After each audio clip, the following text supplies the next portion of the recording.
Hello friends, 40 here from lucidmix.com with another video for you. Today I want to show you how you can add aggression and attitude to a performance using parallel compression.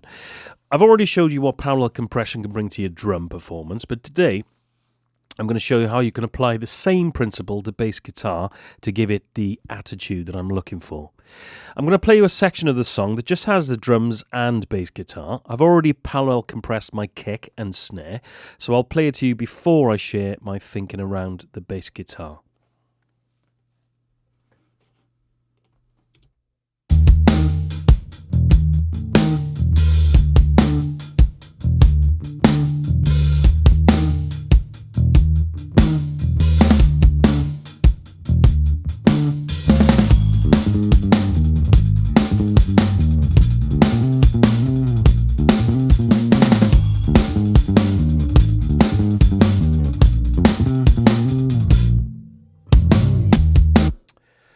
So, my drums are sounding great, and I love the subtones and the warmth of my bass, but it's lacking attitude, especially up against those now parallel compressed drums. If you look at my audio track, you'll see I have a send go into a bus on the bass guitar track.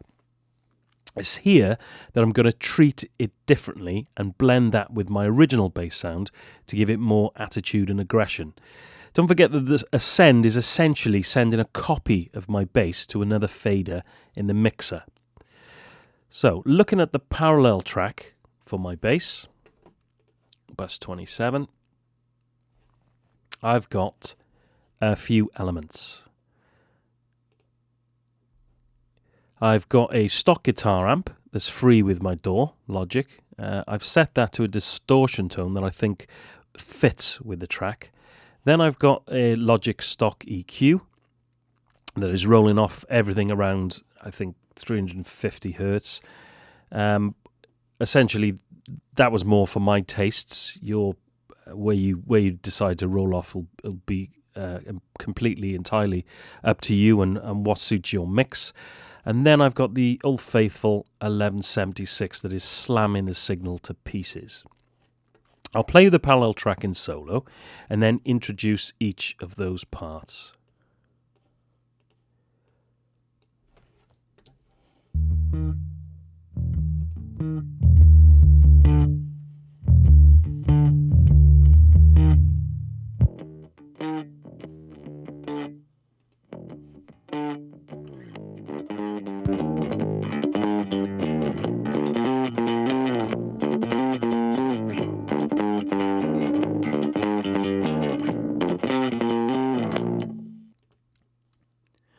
Okay, so now I'm going to play you the entire track and blend the parallel bass track to taste, but I'll overstate it to begin with so there's no question of what is actually happening.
Because I have the parallel compression tracks for my bass guitar, my bass drum, and my snare next to each other on my mixer, I'm going to pop them in and out just to show you exactly what parallel compression can do for your mix, particularly when you're slamming the drums in parallel, the snare and the bass drum, that is, and then adding this tonal feature of parallel compression to your bass.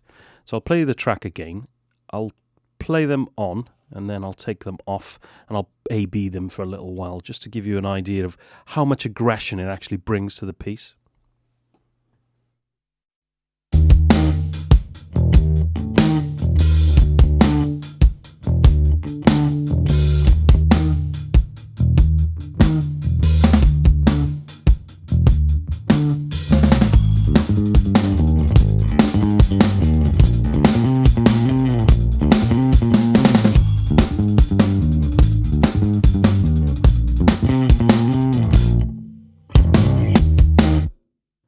I think that sounds great, and hopefully it'll give you some ideas for your own mixes, particularly if you're looking to get some attitude and aggression into your mix.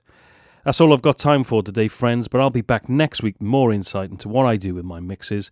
Please subscribe to my YouTube channel so you don't miss a trick, and as always, fire some questions my way, leaving a comment below or email me at lucidmix.com. I'm off to parallel compress my 5 kids into a car so we can go on a trip. Have a great day. Cheers.